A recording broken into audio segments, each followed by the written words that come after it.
গরুর গোশত খাওয়ার অপরাধে অসংখ্য ভারতের মুসলমানদেরকে হত্যা করা হয়। জয় শ্রীরাম স্লোগান না দেওয়ার কারণে মুসলমানদেরকে পিটাইয়ে হত্যা করতেছে। কথা বলেন ঠিক কিনা? যেখানে মুসলমান সেখানে নির্যাতন ও জুলুম আছে না নাই?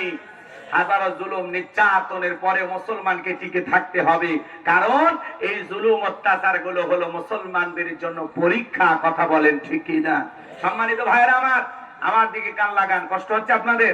বাংলার জমিনেও যারা মুসলমানের রক্ত নিয়ে খেলা করেছিল, যারা শাপলা চত্বরে আলেমদেরকে হত্যা করেছিল, এদেশের সোনার মানুষদেরকে ফাঁসির দড়িতে ঝুলিয়েছিল, যারা নিরীহ মানুষদেরকে মিথ্যা মামলা হামলা দিয়ে জেলখানায় বছরের পর বছর বন্দী করে রেখেছিল, আজকে তারা আছে?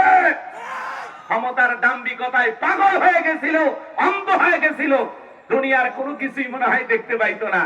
যারা আলেমদের রক্ত নিয়ে খেলা করেছিল, মুসলমানের রক্ত নিয়ে খেলা করেছিল, ক্ষমতার চেয়ার রেখে পালিয়ে গেছে। কথা কন ঠিক কিনা?